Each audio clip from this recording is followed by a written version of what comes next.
Tigil ang sigaw ni Miguel na umaling-awngaw sa loob ngang punerarya. Sa harap ng kabaong ngang kanyang yumaong asawa na saksihan niya ang isang bagay na hindi kapanipaniwala. Gumalaw ang malamig na tiyan ni Isabel. Ngunit handa na ang apoy sa cremation chamber at gusto nang magmadaling ngang kanyang biyenan. Bakit nga ba siya nagmamadali ilang segundo na lang ang pagitan ngang buhay at kamatayan? Paano kung hindi napansin ni Miguel ang sandaling iyon? Paano kung nanahimik na lamang siya? Ang nakagigimbal na totoong kwentong ito ay nagtatanong sa atin. Pinakikinggan mo ba ang katahimikan na iyong mamahal? Sa buhay hindi mo ba naririnig ang kanilang huling sigaw? Huwag palampasin ang kwentong ito nakikurot sa inyong puso. Pindutin na ang subscribe button, i-like ang video at mag-iwan ng komento kung taga saan kayo nanonood. Mga kwento ng buhay. Bawat linggo maghahatid kami ng mga totoong kwento na yayanig sa inyong kaluluwa. Isang maulap na Huwebes ng umaga sa isang maliit na punerarya sa Antipolo, Rizal. Ang kalangitan sa labas ay nababalot ng makakapal na ulap at sa loob ng kapilya mas mabigat at mas malamig ang hangin. Si Isabel, 27 taong gulang, ay nakahimlay sa kabaong yakap ang kanyang 8 buwang sanggol sa sinapupunan. Maputla ang kanyang mukha ngunit tila payapa na parabang saglit lamang na natutulog. Patawarin mo ako, patawarin mo ako. Patawarin mo ako, mahal, halos pabulong na sabi ni Miguel na nakaluhot sa harap ng kabaong. Namumaktu ang kanyang matatang balbas na hindi nahitan sa loob na 2 araw ay nakpadaktak sa pakot na anyo na kanyang mukha. Hawa niya ang malamig na kamay ni Isabel ngunit ang kanyang kaluluwa ay hungka na parabang siya man ay kasama ng namatay. Sa isang sulok ngang kapilya nakatayo si Senyora Santos, ang ina ni Miguel na nakasuot ng itim na Filipiniana. Ang kanyang mukha ay nababalutan hindi ngang kalungkutan, kundi ngang galit at kahihiyan. Ang kanyang mamata ay kasing lamig ng yelo at ang kanyang malabi ay mahigpit na nakatikom. Malamig niyang pinakmamasdan ang kanyang anak na humahagulgol sa tabi ng kabaong. Napakabigla naman ng pagkamatay niya. Sabi mo ayos lang siya kahapon, bulungan nga kamag-anak at nakikiramay. Walang nangahas na magtanong ng malakas ngunit lahat ay may iisang tanong sa isipan: paano namatay? Salup lamang ng isang gabi ang isang malusok na buntis lumapit ang ina ni Miguel sa tabi ng kabaong. Mahina ngunit matigas ang kanyang boses. Kailangan siyang i-cremate ngayong araw. Huwag na nating dagdagan pa ang kahihiyan sa pamilya. Inangat ni Miguel ang kanyang ulo at tumingin sa ina. Punong pakalito ang kanyang mata ngunit wala siyang lakas na tumutol. Buong buhay niya sinusunod niya ang bawat salitang kanyang ina. Ganun din nung nabubuhay pa si Isabel. Sa tuwing nagre-reklamo ang kanyang asawa tungkol sa kanyang biyenan, lagi niyang sinasabi ginagawa lang naman niya yon para sa atin. Pero nay, ang anak namin, nanginginig ang boses ni Miguel. Walang problema sa batas. Kinumpirma ng doktor ang pagkamatay niya. Kung patatagalin pa natin, mas lalo lang lalaki ang sismis. Hindi natitinag ang tingin ni Senyora Santos. Ang manakikiramay na nakarinig sa usapan ay lalo pang humina ang bulungan. Ang pamilya ni Miguel ay isang middle class na pamilya na nakpapatakbo ng isang maliit na kumpanya ng gamot sa Antipolo, ngunit para kay Senyora Santos, ang reputasyon ng pamilya ang pinakamahalaga sa lahat. Ang biglang pagkamatay ng kanyang manugang ay tiyak na isang malaking kahihiyan para sa kanya. Pumasok ang tauhan ng punerarya upang ihanda ang huling seremonya. Umalingasaw ang amoy ng insenso at napuno ng gadasal ang kapilya. Huling sinulyapan ni Miguel ang mukha ni Isabel. Tila may bahagyang ngiti sa kanyang malabi. Hindi ito ang maningning na ngiti noong araw kanilang kasal, kundi isang misteryosong ngiti na parabang may nalalaman siyang lihim. Maingat na ipinatong ni Miguel ang kanyang kamay sa tiyan ni Isabel. Ang kanilang panganay na anak na 8 buwan nilang hinintay. Sobrang pinangarap ni Isabel na magkaanak. Isang napakahalagang biyaya matapos ang 3 taong fertility treatment. Ngunit ngayon kasama na rin siyang mawawala. Patawarin mo kami anak. Hindi kayo naprotektahan ni Daddy. Pumatak ang luha ni Miguel sa tiyan ni Isabel. At noon nangyari iyon. Biglang nanigas ang katawan ni Miguel. Sa ilalim ng kanyang kamay naramdaman niya ang isang bahagyang paggalaw mula sa tiyan ni Isabel.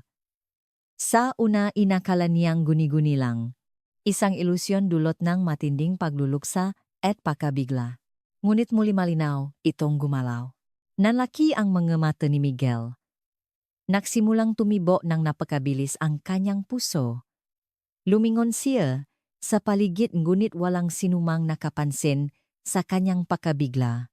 Patuloy sa ritual ang mga nagdarasal at ang mga nakikiramay ay nakayuko habang nagdarasal. Lumapit ang isang staff nga crematorium at marahang nagsalita. Kailangan na po nating simulan ang cremation. Oras na po para isara ang kabaong. Muling tumingin si Miguel sa tiyan ni Isabel. At sa sandaling iyon tila bumagal ang lahat. Gumalaw muli ang tiyan ni Isabel. Sa pagkakataong ito mas malinaw. Para bang despradong nagpapadala senyalas ang sanggol sa loop. Ang kamay ngang staff na magsasara na sana ngang kabaong ay dahan-dahang papalapit. Lumingon si Senyora Santos at tinignan si Miguel nang may pagkainis. Naghahanda na ang mga nakikiramay para sa kanilang huling pamamaalam. At sa pandinig ni Miguel tila narinig niya ang boses ni Isabel. Protektahan mo ang anak natin. Handa na ang apoy sa cremation chamber. Sa ilalim ngang daliri ni Miguel, gumalaw sa ikatlong pagkakataon ang tiyan ni Isabel. At sa sandaling iyon gumuho ang mundo ni Miguel. Tigil na puno ngang sigaw ni Miguel ang buong kapilya. Ang kanyang paggiyaw ay tumagos sa mga dasal at bumaon sa pandinig ng lahat. Tila huminto ang oras sa loob ng punerarya.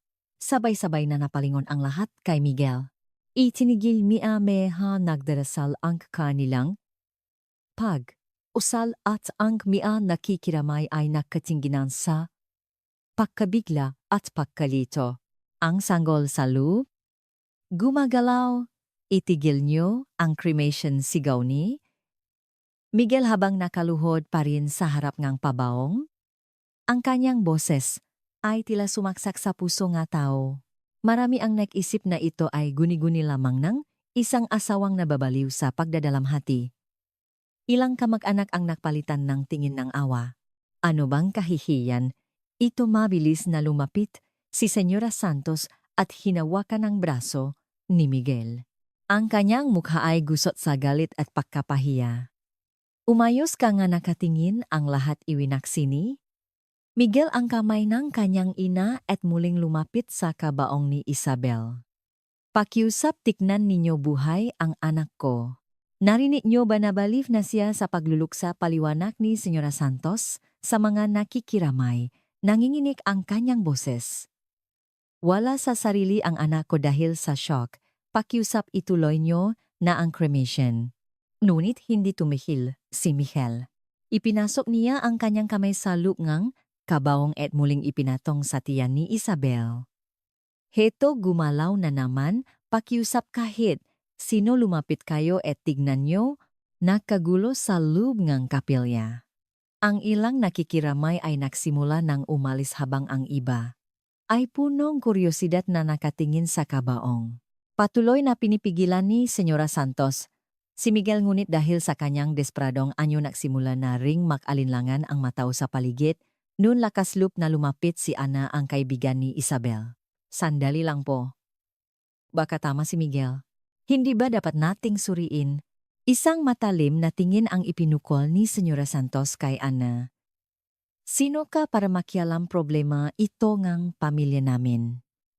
Ako po ang pinakamatalik na kaibigan ni Isabel, mahina ngunit matata ang boses ni Ana at palagi siyang malusok. Kakaiba na bigla na lang siyang namatay ng ganito. Isang sinangang paasa ang sumilay sa mga mata ni Miguel. Sa wakas may isang naniwala sa kanya. Pakiusap tignan lang natin. Kung nababaliw ako sa kanyo, siya ikremet. Hindi pa man natatapos ang kanyang sasabihin na karon ng pagalaw sa loob ng kabaong na nakita nga lahat. Ang tiyan ni Isabel ay bahagya ngunit malinaw na umangat at bumaba. Natigilan ang buong kapilya. Diyos ko po napasinghap ang isang nakikiramay. Buhay bulong ngang isa pa.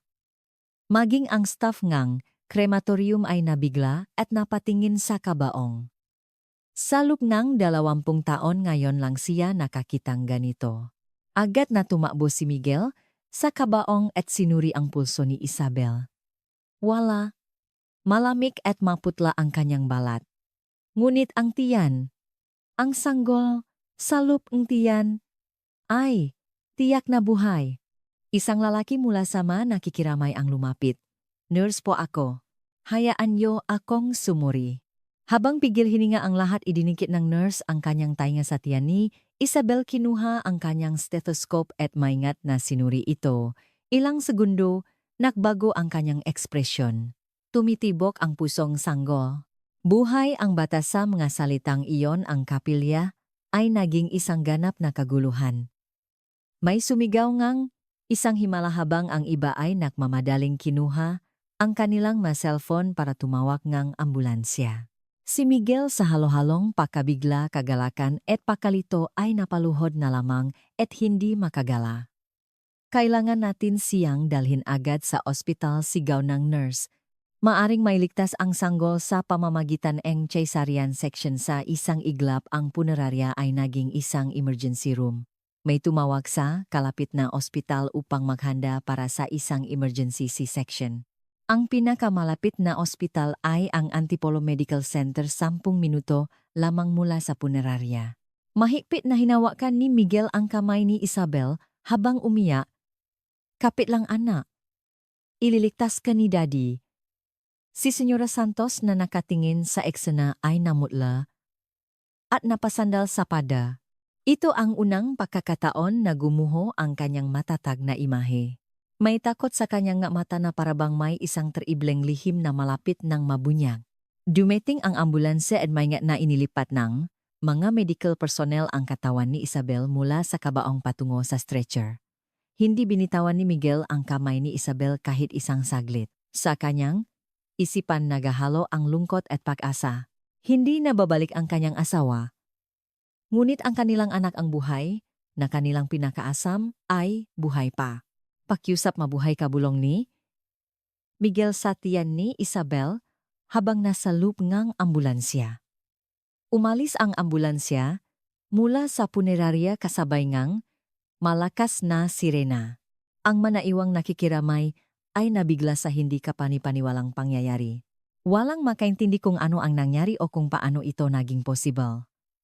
Umiyak na sumunod si Ana sa ospital. Sa kanyang isipan paulit-ulit na naglalaro ang huling text message na ipinadala ni Isabel. Ana, natatakot ako.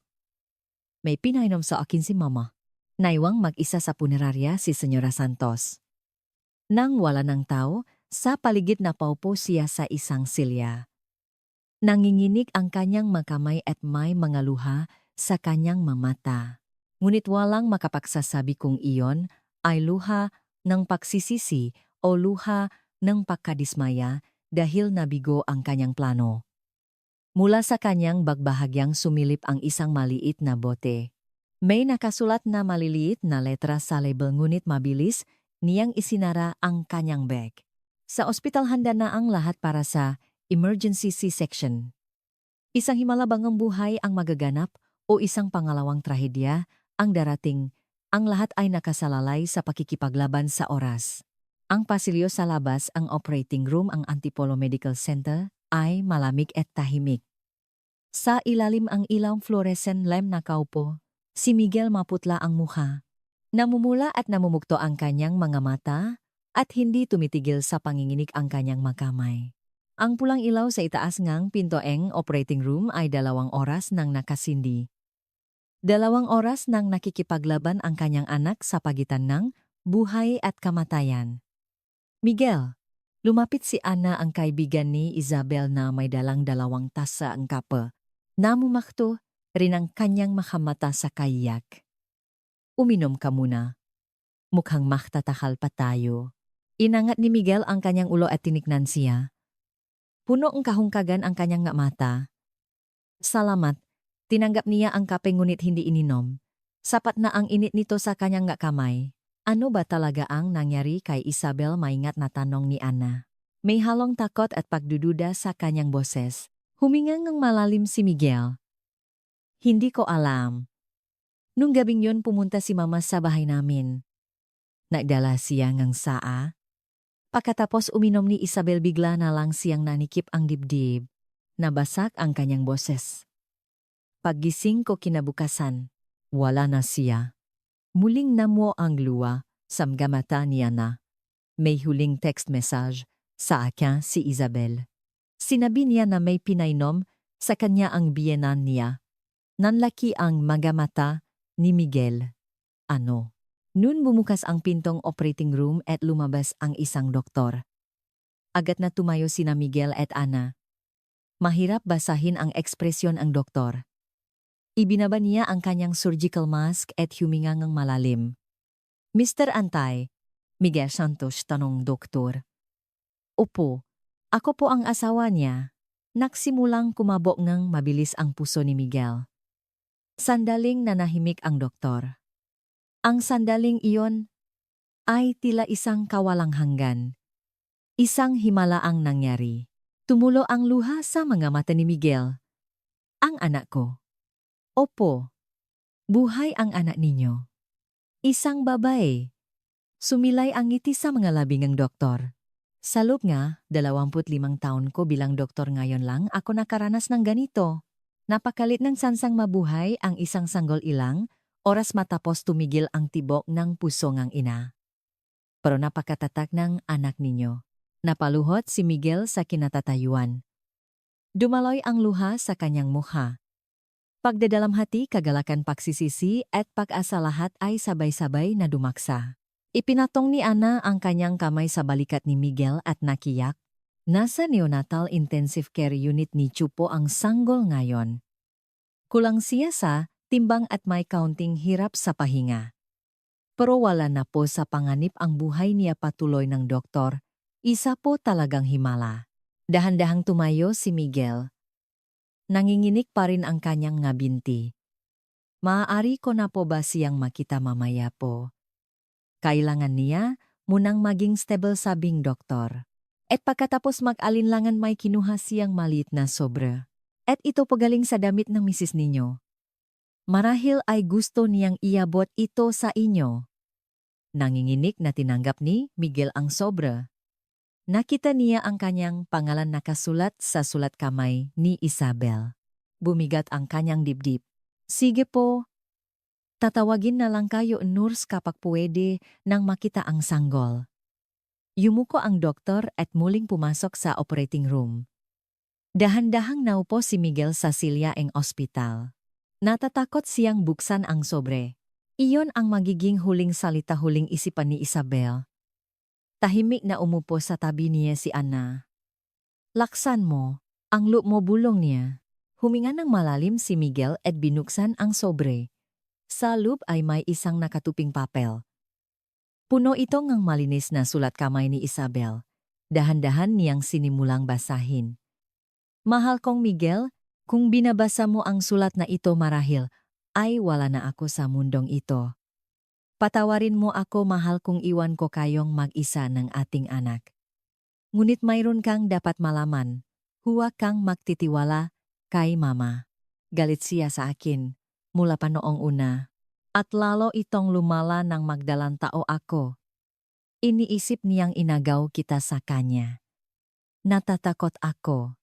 Gabi-gabi tuwing pumupunta siya sa bahay, pakiramdam ko ay titigil ang puso ko. Kung may papanganak ang ating anak na babae, pakiusap, palakihin mo siya sa lahat ng pagmamahal na pinangarap ko para sa kanya. Gusto ko siyang pangalan ng Aurora. Nangangahulugang bukang liwewe o isang bagong simula. Sana ang ating Aurora ay maging isang bagong simula para sa iyo. Palagi kitang minahal. Bawat sandali na makasama tayo ang pinakamahalagang panahon sa aking buhay. Magpakailanman ang iyong Isabel.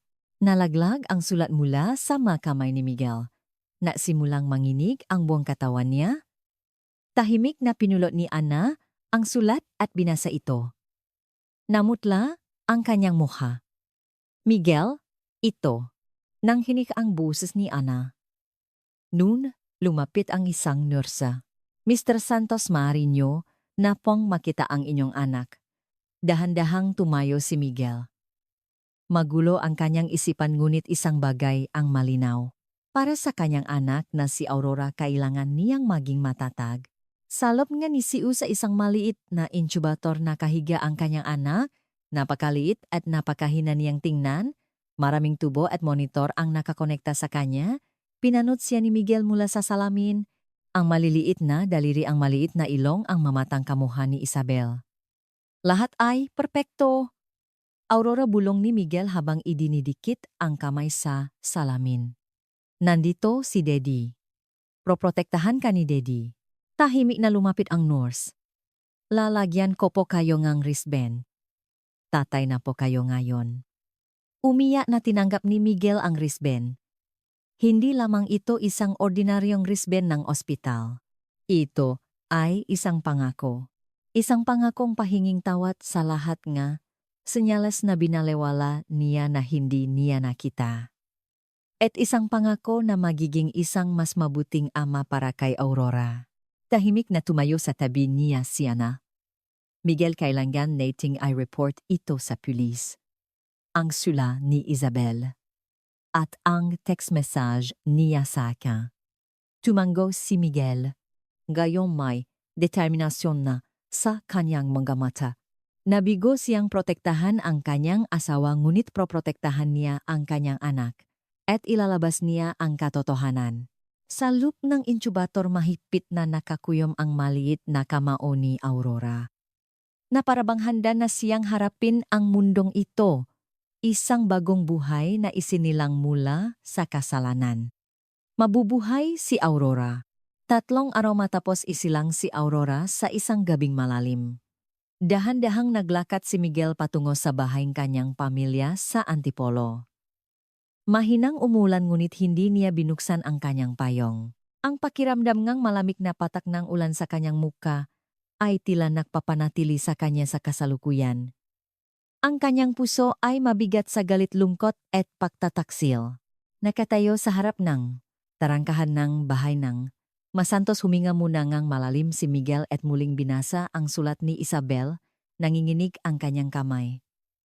Kahit sa dilim malinaw ang mga salita, huwag kang magtitiwala kay mama, galit siya sa akin.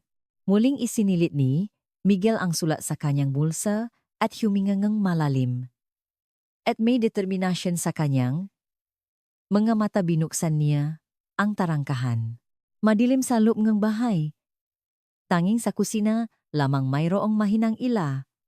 Tahimik na tinawid ni Miguel ang sala at naktungo sa kusina.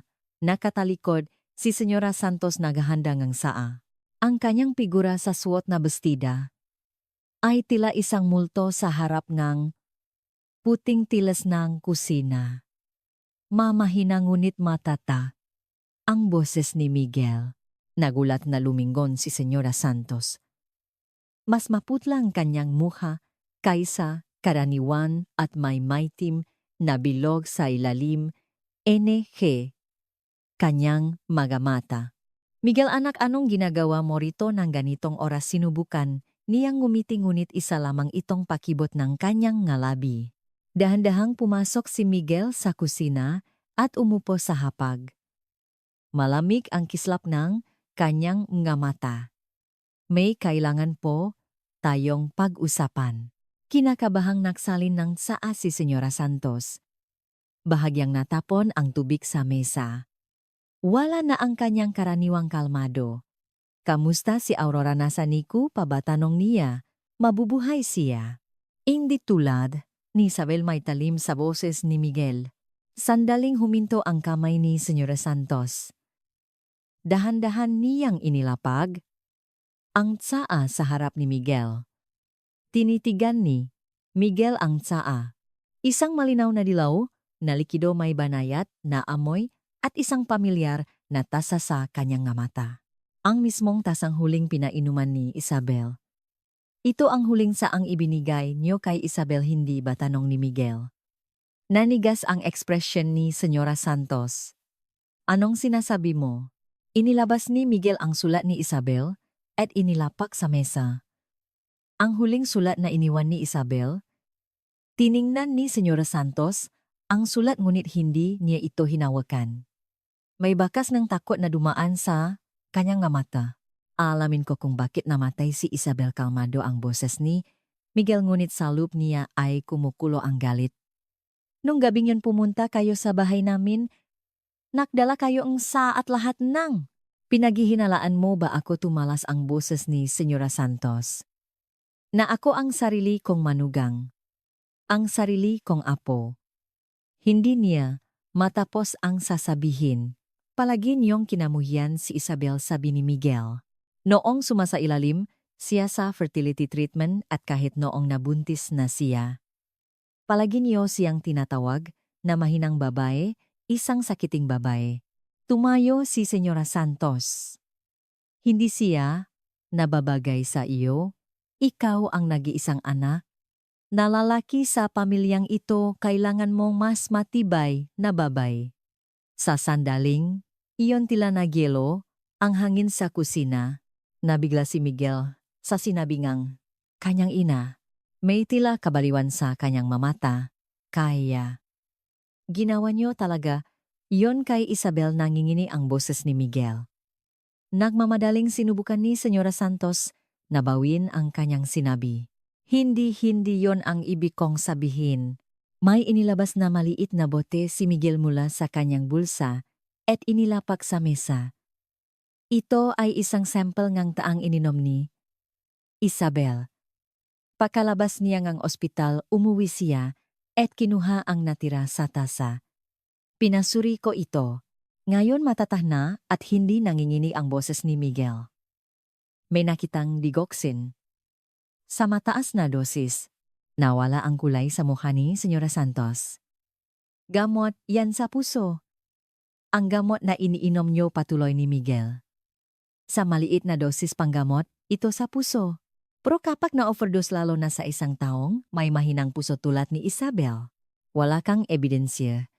Biglang sabi ni Senyora Santos. Ngayon puno na nang takot ang kanyang mamata. Kahit sabihin mo, yan walang maniniwala sa'yo, mapait na ngumiti si Miguel. Nandiyan si Ana, ang kaibigan ni Isabel.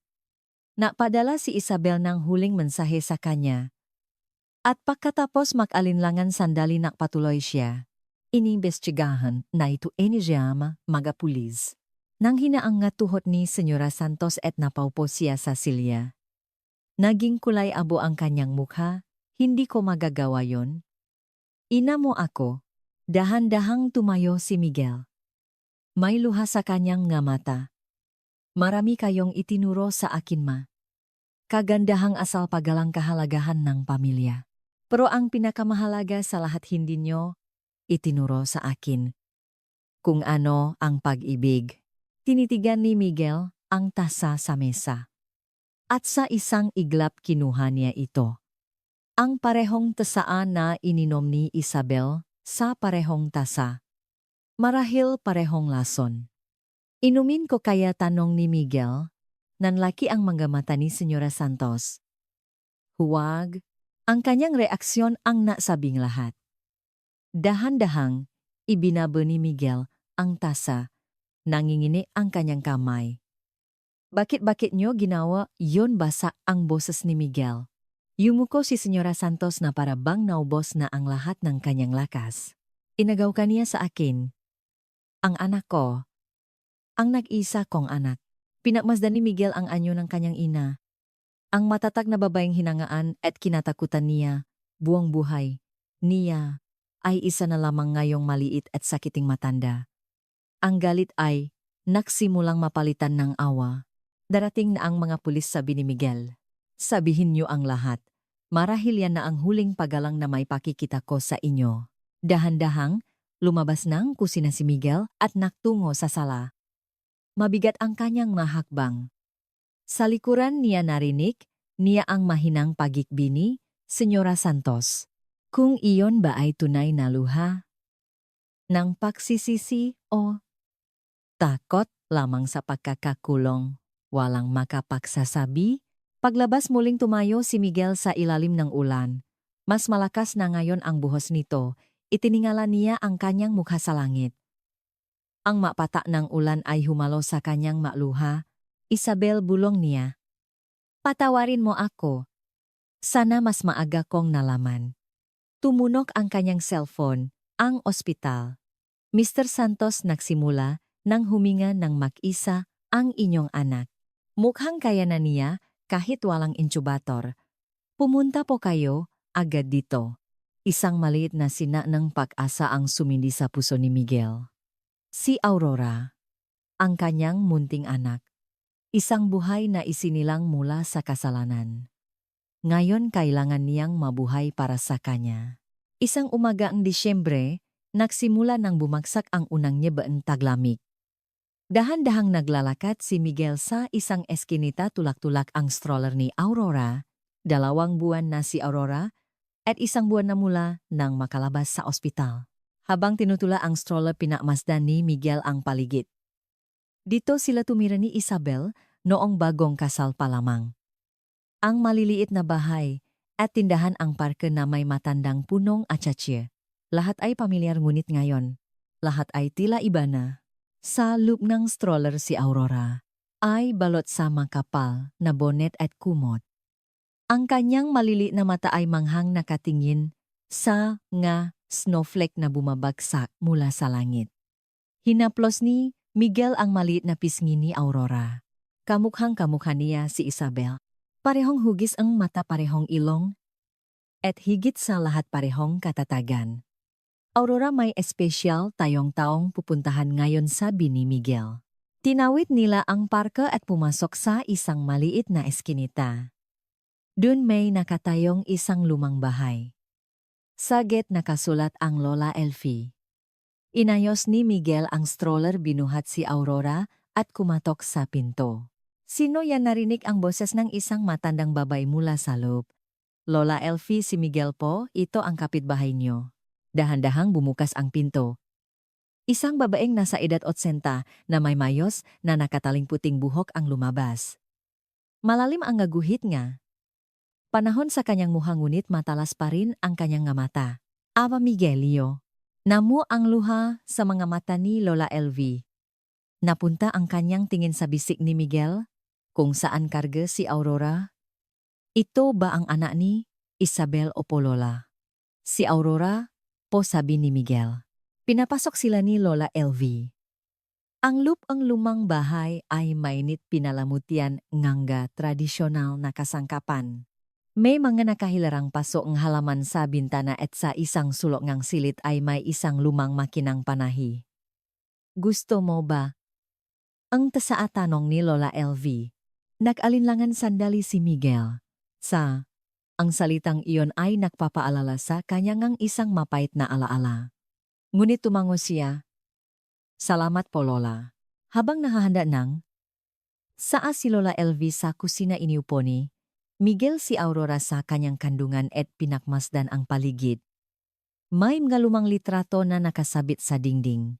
Kabilang dito ang isang larawan ng batang si Lola Elfie at ang kanyang asawa, at nakakagulat mayroon ding larawan kasama si Isabel. Lola, malapit po ba kayo kay Isabel? Tanong ni Miguel. Bumalik si Lola Elfie na may dalang sa. Nalungkot ang kanyang ekspresyon. Madalas dumalaw ang batang yon dito. Gusto niya ang hardin ko. Gusto niyang matutong mag-alaga ng mabulaklak. Huminga siyang malalim. At madalas umiyak din siya. Sumikip ang dibdib ni Miguel. Umiyak po. Dahan-dahang umupo si Lola Elfie. Nanginginig ang kanyang nga kulubot na kamay.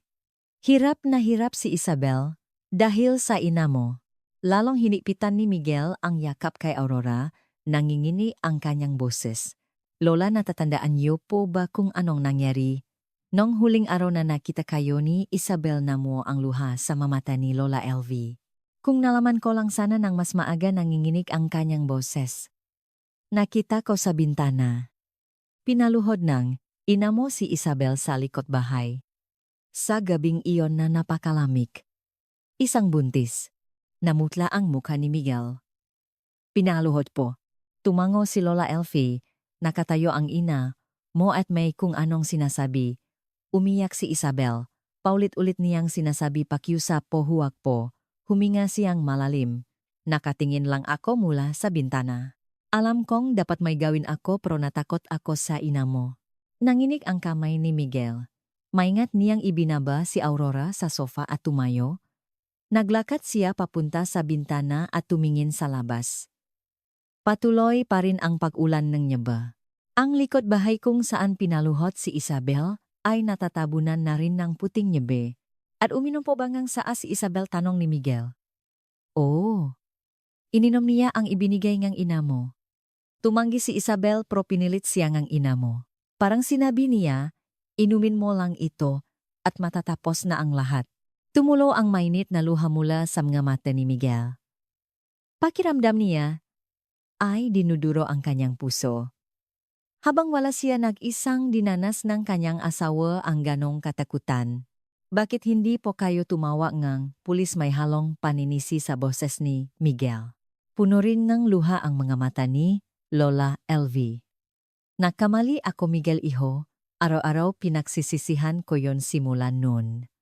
Dahan-dahan siyang tumayo at lumakad papunta sa isang lumang aparador. Mula sa isang drawer, kinuha niya ang isang maliit na tape recorder. Pero ito, ni-record ko, tumula sa bintana nung gabing yon. Natakot akong lumabas, pero gusto ko man lang mag-iwan ng ebidensya. Hindi makapaniwalang tiningnan ni Miguel ang tape recorder. Totoo po ba yan? Naibigay ko na sa mga pulis. Pero gusto kong ikaw mismo ang makarinig.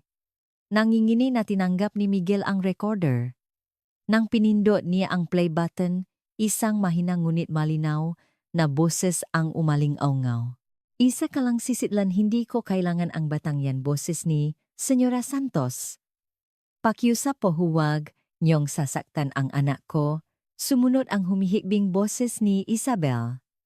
Inumin mo lang to. Matatapos din ang lahat ng malinis. Hindi na nakinig pa si Miguel at ibinaba ang recorder.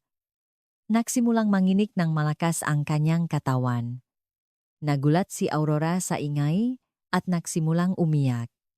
Mabilis na binuhat ni Miguel si Aurora. Patawarin mo ako, Aurora. Patawarin mo si Daddy. Ikinulong niya sa kanyang bisik ang anak at bumulong. Dahan-dahang lumapit si Lola Elfie at ipinatong ang kamay sa balikat ni Miguel. Hinintay ka ni Isabel. Hanggang sa huli naniwala siyang ililitas mo siya. Inangat ni Miguel ang kanyang ulo at tinignan si Lola Elvie. Ngayon may determinasyon na sa kanyang mamata. Sa ebidensyang ito ang ina ko. Naaresto na siya, Miguel iho. Kahapon dumating ang mapulis, sabi ni Lola Elvie. Humingang ang malalim si Miguel. Hindi ito isang hiningang ginhawa. Ito ay simula lamang ngang katapusan. Makakamit ang hustisya. Ngunit hindi nito may babalik si Isabel. Kailangan ko na pong umalis, Lola, sabi ni Miguel. Madalas po akong dadalaw. Pakiusap po ikuwento nyo kay Aurora ang tungkol kay Isabel. Ngumiti si Lola Elvie. Maingat niyang hinalikan ang nuni Aurora. Matatak ang batang ito, tulad ng kanyang ina. Binuhat ni Miguel si Aurora at umalis sa bahay. Patuloy pa rin ang pagulan ng ngunit kakaiba ang linaw ng kanyang isipan. Tulad ng katahimikan pagkatapos ng isang mahabang bagyo. Dahan-dahan siyang naglakad sa ibabaw ng nyebe. Tila may ibinubulong ang hangin sa kanyang tainga. Parang boses ni Isabel, alagaan mo ang ating Aurora. Gagawin ko, Isabel, bulong ni Miguel habang nakatinggala sa langit. Ipinapangako ko. Sa isang studio ng isang broadcast station sa Maynila. Sa ilalim ng matingkad na ilaw nakaupo si Senyora Santos. Nakasuot ng itim na suit kaharap niya ngayon ang kamera sa isang disenteng damit sa halip na uniforme ng preso. Payat ang kanyang mukha ngunit matatak pa rin ang kanyang tingin. Sa tapat niya isang kilalang news anchor si Maria Reyes ang nakatingin sa kanya ng may matalas na titig. Senyora Santos, gustong malaman ng nga manonood. Totoo po bang nilason ninyo ang inyong manugang? Direkta ang tanong ni Maria Reyes. Namu ang luha. Sa mamata ni Senyora Santos, na-close up ang kamera sa kanyang nga luha. Biktima lamang po ako nga maling akala. Manugang ko po si Isabel. Paano ko magagawa iyon sa kanya? Sa sandaling iyon, isang video ng mga huling sandali ni Isabel ang nagsimulang ipalabas sa malaking screen ng studio. Kasama ang audio recording ni Lola Elvie, ang mga text message na ipinadala ni Isabel.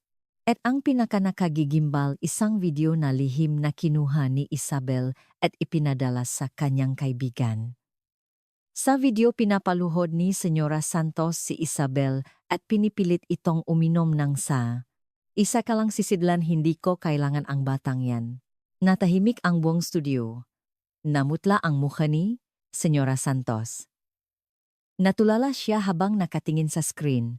Ano po ang may papaliwanag ninyo sa video na ito muling tanong ni Maria Reyes? Nangingining na uminom ngang tubig si Senyora Santos. Kinuha po yan sa maling konteksto. Ang totoo po niyan, pagkatapos ang broadcast sumabo ang galit ng publiko, napuno ang social media ang post na kumokondena kay Senyora Santos. Sa harap ngang bahay ni Miguel na simulang dumami, ang mabulakla at sulat para kay Isabel. Nagimbal ang mataw sa kwento ng isang biyena na lumason sa kanyang buntis na manugang. Isang linggo pagkatapos noon karga ni Miguel si Aurora sa harap ng bagong punto ni Isabel. Ang nga abo ni Isabel na dati na kremet na sana ay nakalaga na ngayon sa ilalim ng isang maliit na lapida. Nakaukit sa lapida ang isang simpleng mensahe para kay Isabel, isang ina bago pa man naging asawa. Lumuhot si Miguel at inilapak ang isang pumpon ngang puting bulaklak sa harap ngang lapida. Si Aurora ay mahimbing na natutulog sa kanyang mabisik. 3 buwan na siya ngayon at malusok na ang kanyang pangangatawan. Isabel nakamit na ang hustisya bulong ni Miguel. Naaresto na si Mama. Nagpapatuloy ang paglilitis. Lumabas na ang lahat ng ebidensya. Matagal siyang makukulong. Dumaan ang mahinang hangin at niyugyog ang mga bulaklak sa paligid ng sementeryo. Tumingin si Miguel sa maliit na mukha ni Aurora. Payapa siyang natutulog ngunit minsan sa gabi siya na tila binabangungot. Para bang nararamdaman niya ang sakit ng kanyang ina. Pero hindi ako makatulog, nanginginig ang boses ni Miguel. Gabi-gabi naisip ko ang takot na pinagdaanan mo mag-isa. Ang pagsisisi na hindi ko agad nalaman. Ang pagbabaliwala ko sa takot mo dahil sa mga salita ni Mama. Tumulo ang mainit na luha mula sa kanyang mata. Bahagyang gumalaw si Aurora ngunit nanatiling tulog. Minsan iniisip ko kung karapat-dapat ba akong mag-alaga kay Aurora, patuloy ni Miguel. Paano ako magiging isang mabuting ama kung ikaw nga hindi ko naprotektahan? Sa di kalayuan, may narinig siyang mangayapa. Si Ana. May dala siyang pumpon ng bulaklak at dahan-dahang lumapit. Miguel malambing niyang bati. Nandito ka na naman. Pinunasan ni Miguel ang kanyang luha at tumayo.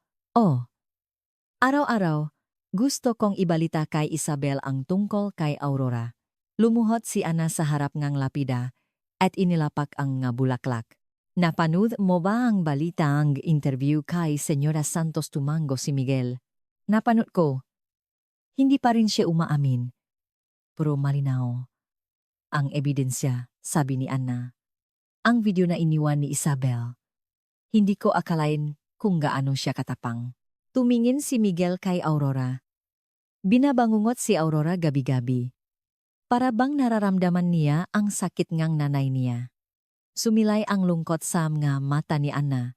Sensitibo ang nga sanggol. Baka nga nararamdaman niya talaga. Nanahimik sila sandali.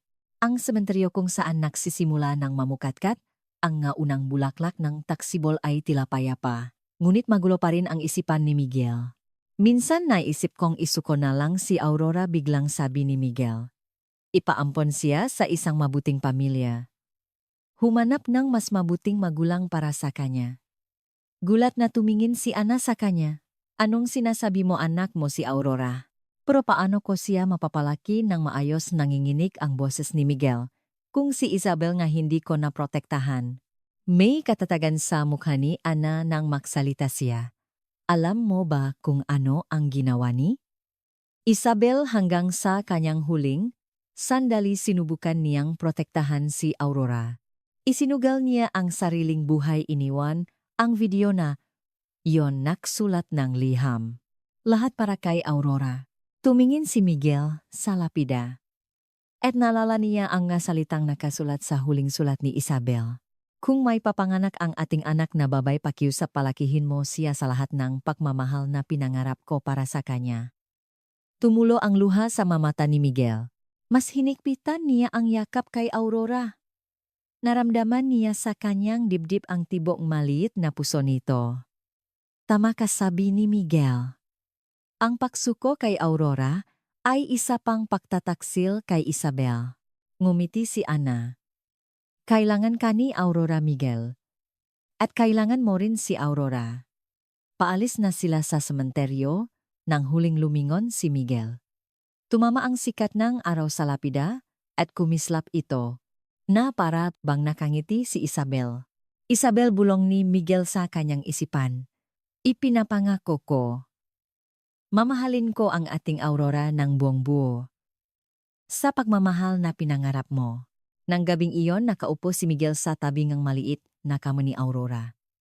Sa unang pagkakataon, natulok siya ng payapawalang bangungot. May determinasyon sa kanyang nga mata. Alam na niya ngayon kung ano ang dapat niyang gawin para kay Isabel, para kay Aurora, at para sa kanyang sarili. Isang umaga sa kabundukan ng Cordillera makapal ang hamok. Dahan-dahang umaayat ang isang kotse sa paikot-ikot na daan. Mahigpit ang hawa ni Miguel sa manibela nakatutok ang tingin sa unahan. Namumula ang kanyang mata at tinubuan ng balbas ang kanyang mukha na ilang araw nang hindi naahitan. Sa likod mahimbing na natutulog si Aurora sa kanyang car seat, 6 na buwan na siya mayroon ng malulusok at mabilok na pisngi at mga matang minana kay Isabel. Tama ba tubulong ni Miguel? Ang kanyang boses ay may bahid ng malalim na pagdududa at sakit. Sa mga nakaraang linggo lalong lumubo si Miguel sa depresyon. Ang paglilitis kay Senyora Santos ay naging sentro ang atensyon ng media at araw-araw kailangan niyang marinig ang mga testimonya at makita ang mga ebidensya tungkol sa mga huling sandali ni Isabel. Gabi-gabi parehong bangungot ang gumijising sa kanya, si Isabel na humihingi ng tulong at siya na laging huli ng dumarating. Mahal niya si Aurora. Walang duda ron. Ngunit sa tuwing tinititigan niya ang nga mata nito, nakikita niya ang kanyang sariling kabiguan. Ang kabiguang protektahan ang ina nito. At unti-unti nagsimula siyang makaramdam na hindi siya karapat-dapat na maging isang mabuting ama. Dito na nga sabi ni Miguel habang tinitingnan ang navigation. Lumiko ang kotse mula sa pangunahing daan patungo sa isang maliit na daan papunta sa isang liblib na kumbento. Isang maliit na retreat house na katago sa gitna ngang kabundukan taglay ang ganda ngang tradisyonal na arkitekturang Pilipino. Ang mga pulang haligi berdeng bubong at ang mahinang tunong ngang kampana ang sumasalubong sa mga bisita. Ipinak ni Miguel ang kotse at saglit na ipinikit ang mga mata. Ilang linggo niyang pinaisipan ang desisyon ngunit ngayon sigurado na siya. Kailangan ni Aurora ng mas magandang kapaligiran. Ngang mas mabuting magulang. Pumunta si Miguel sa likod at maingat na binuhat si Aurora. Bahagya itong nagising at kumurap ngunit agad ding nakatulog muli. Hinalikan ni Miguel ang maliit nitong nu. Tumulo ang luha mula sa kanyang mata. Patawarin mo ako, Aurora. Patawarin mo si Daddy. Karga-karga si Aurora naglakad siya patungo sa pasukan ng kumbento. Sa pasukan isang madre na nasa katanghaliang gulang ang naghihintay sa kanya. Nang tumawag si Miguel noong nakaraang linggo naintindihan siya nito nang walang maraming tanong. Nakarating ka malumanay na sabi ng madre. Mayroon siyang nga matang puno Nang malalim na karunungan at habag, yumuko si Miguel. Opo, madre. Ako po yung tumawag. Tuloy ka. Magsaa ka muna.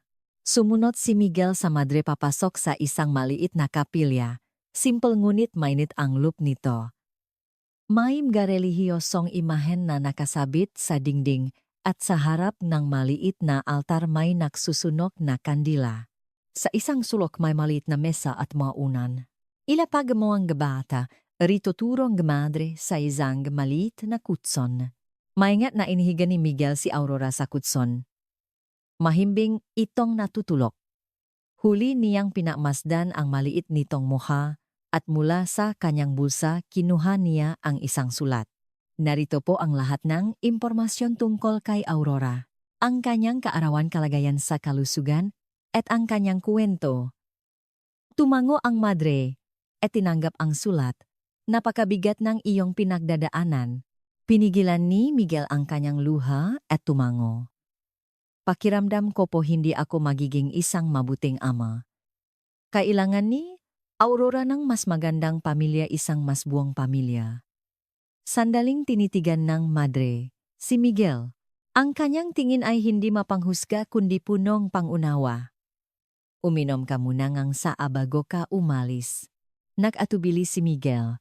Mas makabubuti siguro kung alis na siya agad para sa kanila ni Aurora, ngunit hindi niya matanggihan ang alok ng madre. Sandali lang po, sabi ni Miguel. Huli niyang nilapitan si Aurora at marahang hinalikan ang nonito. Mahal kita, Aurora. Mahal na mahal ka ni Daddy. Inabutan ng madre si Miguel ng sa mainit na salabat. Mabigat ang puso na humigop si Miguel. Sa labas ng bintana nakikita niya ang hamok na bumabalot sa bundok. Tulad ng kanyang isipan makapal at mabigat na hamok. Hindi madali ang desisyong ito, sabi ngang madre. Ngunit minsan ang pagpaparaya ay isa ring uri ng pagmamahal. Yumuko si Miguel. Hindi po ako magiging isang mabuting ama. Nabigo akong protektahan si Isabel, paano ko pamapoprotektahan si Aurora? Anong klaseng tao ang iyong asawa, tanong ng madre. Namu ang luha sa mamata ni Miguel. Matatak si Isabel. Mas matatak pa sa inaakala ko. Hanggang sa huli sinubukan niyang protektahan si Aurora. Isinugal niya ang sariling buhay. At ikaw ngayon, ano ang iyong ginagawa? Malumanay ngunit matalas ang tanong ng madre. Nalilitong tumingin si Miguel sa madre. Binibigyan ko po si Aurora ng mas magandang buhay? O baka naman? Tumatakas ka, ang boses ng madre ay nanatiling malumanay, ngunit ang kanyang masalita ay tumusok sa puso ni Miguel. Hindi makapagsalita si Miguel. Sa kaibuturan ng kanyang puso, alam niya. Tumatakas siya mula sa kanyang sariling pagkakasala at takot. Umuwi ka na, biglang sabi ng madre. Ngayong araw iuwi mo ang bata. Pag-isipan mo pang mabuti. At kung sigurado ka na talaga sa kakabumalik. Gulat na tumingin si Miguel sa madre. At pagkatapos ay kay Aurora. Mahimbing pa rin itong natutulok. Nakalinlangan ang kanyang puso. Ngunit hindi madaling putulin ang isang ugnayan, ngumiti ang madre. Pag-isipan mo pa ngayong gabi sa bahay ninyo. Mabigat ang mapaang lumabas si Miguel sa kumbento. Muli karga niya si Aurora sa kanyang bisik. Hindi niya maintindihan kung bakit basta na lang siya sumunod sa sinabi ng madre. Ngunit sa kung anong dahilan pakiramdam niya ay iyon ang tamang desisyon. Pag-uwi inihiga ni Miguel si Aurora sa maliit nitong kuna at ibinagsak ang pagod na katawan sa sofa. Ang emosyonal na pagod sa buong araw ay lubos na nagpahina sa kanya. Ipinikit niya ang kanyang mata.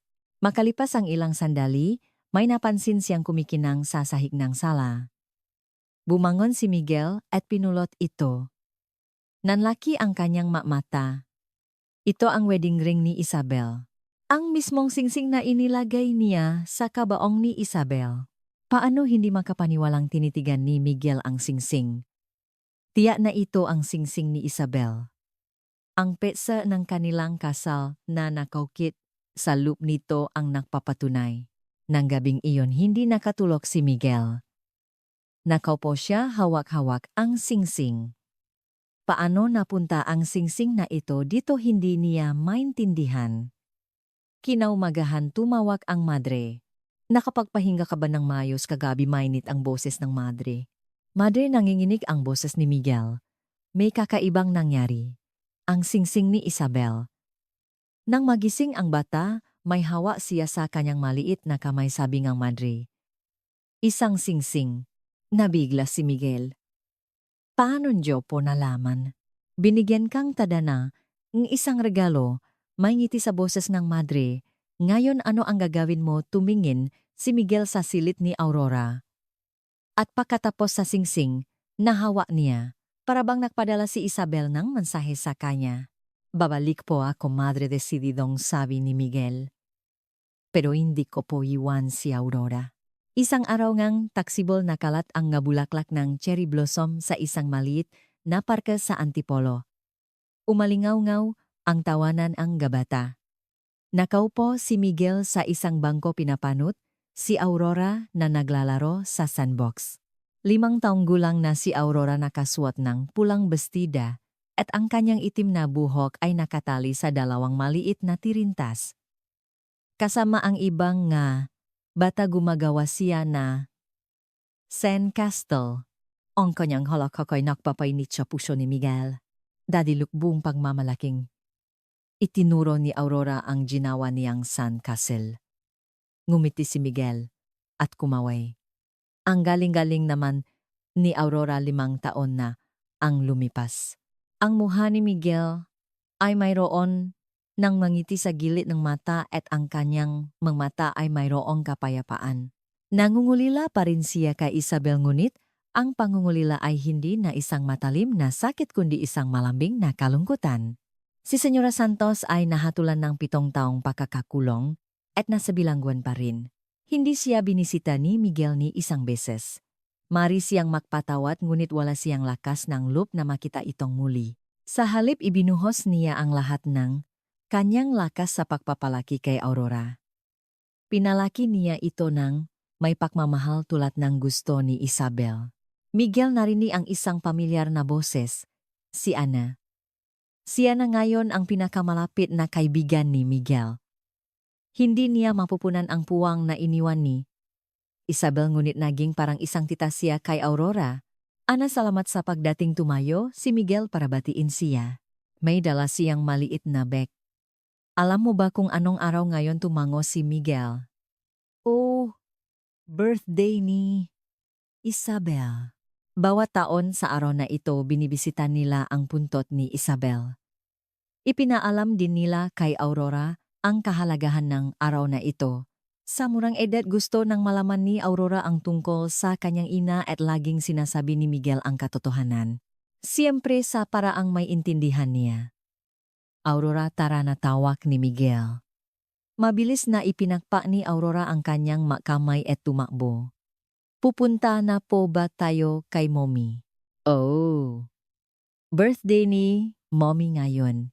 Hinawakan ni Miguel ang maliit na kamay ni Aurora. Makasama silang sumakay ng kotse papunta sa sementeryo.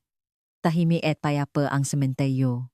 Sa isang burol na nasisikatan ng araw malinis at alaga ang puntot ni Isabel. Sa loob ngang 5 taon hindi nakalimutan ni Miguel na bisitahin ito. Mommy tumakbo si Aurora sa harap ngang lapida at bumati. Umalingaw-ngaw ang kanyang inosenteng boses sa sementeryo. Dahan-dahang sumunod sina Miguel at Anna. Inilapak ni Anna ang pumpon ng bulaklak at nagdala si Miguel ng isang butengang paboritong ala ni Isabel. Maingat na inilagay ni Aurora ang ginawa niyang bulaklak na papel sa harap ngang lapida. Mommy nandito na po ako bulong ni Aurora. Hinaplos niyang kanyang maliit na kamay ang lapida. Nakatayo si Miguel sa likod pinapanut ang eksena. Namo ang luha sa kanyang mamata? Kamuhang-kamuha ni Aurora si Isabel. Parehong mata, parehong ngiti, parehong tawa. Kinuvento po sa akin ni Dad ang tungkol sa inyo patuloy ni Aurora. Kung gaano daw po kayo katapang kung gaano nyo ako kamahal. Ipinatong ni Ana ang kamay sa balikat ni Miguel. Isa kang napakagaling na ama. Tumanggo si Michel. Hindi ito naking isang madaling daan. Ang mag-isang magpalaki nga, anak ang pagsabayin ang trabaho at pamilya at higit sa lahat ang pagdedesisyon kung paano sasabihin kay Aurora ang tungkol sa kanyang ina, ngunit hindi siya sumuko kahit minsan. Mommy, ito po yung ginawa kong paper flower buong pagmamalaking. Sabi ni Aurora, tinulungan po ako ni Daddy. Sabi po niya gusto niyo do po ng mga bulaklak. Ngumiti si Miguel. Ibinahagi niya kay Aurora ang lahat ng magagandang alaala tungkol kay Isabel. Ang pagkahilig nito sa mga bulaklak. Ang pagbabasa ng libro sa tabingang bintana tuwing umulan. Ang tunog niyang tawa. Mommy, gusto niyo po bang makita ang necklace ko? Biglang sabi ni Aurora. Inilabas niya ang isang maliit na kwintas. Iyon ang wedding ring ni Isabel. Ginawa itong kwintas ni Miguel at ibinigay bilang regalo sa ikalimang kaarawan ni Aurora. Wow, ang ganda naman, humanga si Ana. Buong pagmamalaking ipinakita ni Aurora ang kwintas. Sabi po ni Daddy, magic ring daw po ito, galing daw po sa inyo. Naalala ni Miguel ang gabing iyon. Ang singsing ni Isabel na natakpuan niya sa sahig pagkawi mula sa kumbento. Para itong huling mensahe ni Isabel na huwag niyang isuko si Aurora. Tama ka, Aurora. Espesyal na regalo yan mula kay Mommy, sabi ni Miguel. Matagal silang nakaupo sa tabing na puntod. Ikinuwento ni Miguel kay Isabel ang mga nangyari sa nakalipas na taon. Ang buhay ni Aurora sa kindergarten, ang kanyang unang resital at ang maliliit na sandali sa kanilang pang-araw-araw na buhay. Parabang nakikinig si Isabel. Si Ana naman ay lumayo sandali para bigyan sila ng oras. Hinaplos ni Miguel ang maliit na ulo ni Aurora at bumulong. Isabel, tingnan mo kung gaano kagaling lumaki ang ating Aurora. Ipagmamalaki mo siya. Umihip ang hangin at ikinalat ang mga talulot and cherry blossom sa paligid and sa sementeryo. Para bang sumasagot si Isabel. Daddy, naririnig po kaya ako? Ni Mommy tanong ni Aurora. Tumango si Miguel. Naman, palagi tayong binabantayan ni Mommy. Kung ganun po kakausapin ko po siya. Muling lumapit si Aurora sa lapida at ipinatong ang kanyang maliit na kamay dito. Mommy, huwag po kayong mag-alala. Okay lang po kami ni Daddy. Mahal na mahal po ako ni Daddy. At mahal ko rin po si Daddy. Mahal din po kita, Mommy. Dumoy ang luha sa mga mata ni Miguel. Binuhat niya si Aurora. Pinainit ng purong salita nito ang kanyang puso. Uwi na tayo, Aurora. Nagbaki akong tsake na paborito ni Mommy. Paalis na sila sa sementeryo nang huling lumingon si Miguel. Tumama ang sikat ng araw sa lapida at kumislap ito, ngumiti siya ng bahagya. Isabel, salamat, bulong niya sa kanyang isipan. Salamat sa lahat ng ibinigay mo sa amin. Pabalik sa kotse na paisip si Miguel habang pinakikinggan ang usapan ni na Ana at Aurora. Alam na niya ngayon. Hindi dapat balewalain ang katahimikan ng isang mahal sa buhay. Maaring iyon na ang kanilang huling sigaw. Minsan ang paraan ngang pahingi ngang tulong ngang tao ay napakatahimik, kaya hindi natin napapansin, huling bulong ni Miguel. Ang kanyang boses ay dinala ngang hangin palayo, tulad ng isang lumang panalangin. Tulad ng isang bulong na humihinging kapatawaran. Sa buhay nating lahat may masigaw na hindi natin narinig, masenyales na ating pinalampas. Tulad ni Miguel, minsan ay hindi natin napapansin ang hinaing na nakatago sa katahimikan ng ating mga mahal sa buhay. Kung kayo ang nasa sitwasyon, ano ang gagawin ninyo? Magigising din ba kayo tulad ni Miguel sa huling sandali o gagawa ang isang desisyon na pagsisisihan habang buhay? Minsan binibigyan tayong buhay ng pangalawang pagkakataon. Tulad ng paisilang ni Aurora, sumisibol ang pag-asa kahit sa gitnang kadiliman. Ngunit para makapitan ang pag-asang iyon, kailangan ng tapang.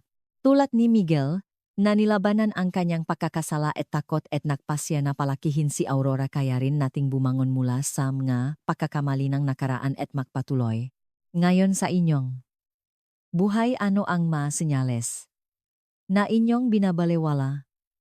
Mayroon ba kayong lakas ng loop na pakinggan ito?